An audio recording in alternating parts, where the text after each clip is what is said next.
In an NBC News exclusive report this morning, multiple sources say diplomatic efforts between the United States and North Korea are on the verge of collapsing, in the words of one U.S. official, on their last legs. Pyongyang has reportedly shunned talks with the U.S. after President Trump increased his public attacks on North Korean leader Kim Jong Un. According to officials, a top American diplomat, Joseph Yoon, has been warning Congress of the breakdown in meetings on Capitol Hill. A congressional aide who has spoken with Yoon directly tells NBC that the diplomat is searching for a Hail Mary attempt to restart any sort of dialogue. The breakdown in talks may explain recent comments from members of Congress on both sides, including Senator Bob Corker, who warned that Trump was undercutting diplomatic efforts. The growing tensions come as President Trump prepares for his first official trip to Asia next month.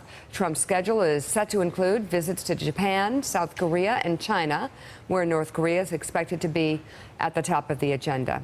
Joining us from Washington, Democratic Senator Chris Murphy of Connecticut. He's a member of the Foreign Relations Committee. Also with us at the table, Anya Manuel. She's the co-founder and partner in the strategic consulting firm Rice Hadley Gates, which, as the name suggests, features former Secretary of State Condoleezza Rice, former National Security Advisor Stephen Hadley, and former Secretary of Defense Bob Gates. Good to have you both on board. Senator Murphy, I'll start with you about exactly how you would characterize the nature of the situation with North Korea right now, and do you think President Trump's name-calling at the leader of North Korea has pushed things to a dangerous level? It's not surprising that our negotiations are on life support right now. President Trump is deploying what is perhaps the worst negotiating strategy in the history of the American presidency. It's not just that he is out there calling this guy names. It's that he is publicly undercutting his Department of State by tweeting out that Rex Tillerson does not have his support and cannot talk and negotiate on his behalf. So Senator, what should we do? Because obviously, going back to 1994, we've had one failed effort after another in North Korea. What is the right path forward? Obviously, we all agree it's not doing what Donald Trump's doing. Yeah, you don't poke what would you be doing person right now?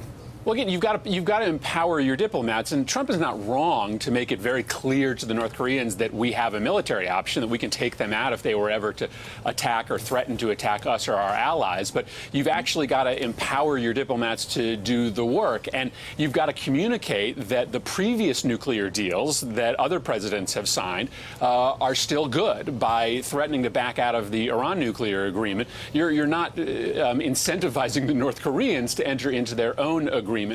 So it's a combination of military threats, real bilateral, multilateral economic sanctions, with which this president cannot put together because he is out there insulting all of the allies who would work with us on sanctions, and empowering your diplomats. He is doing none of the things necessary to achieve a real diplomatic breakthrough on North Korea. It feels like, Anya, for many years, North Korean leaders have been viewed as crazy and almost laughed at by a lot of people, you know, with all their outrageous personal claims and everything else.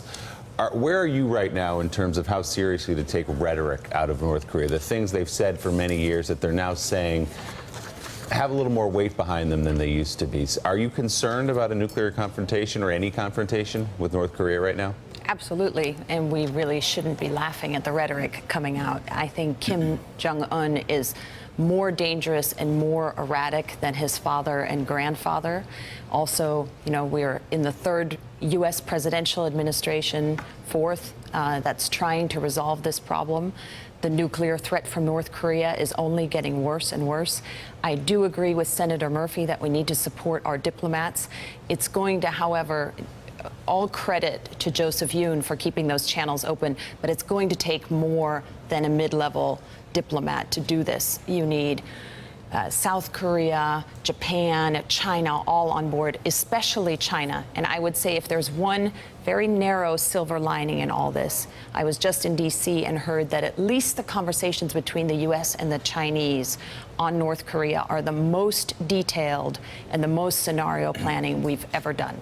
Not to say that that will resolve it, but at least some form of diplomacy is still being given a chance, in spite of the president's Why do you tweets. say Kim Jong Un is even more erratic and even more dangerous? Could you look at, for instance, what happened to Gaddafi when he gave up his WMDs and then ended up being killed by the United States government, and say, well, actually, if he wants to stay alive, this may be the most rational thing for Un to do? Yeah, it's a good point. If regime survival is your goal, as clearly it is there, having nuclear weapons is a decent way to do that, as long as you don't employ them.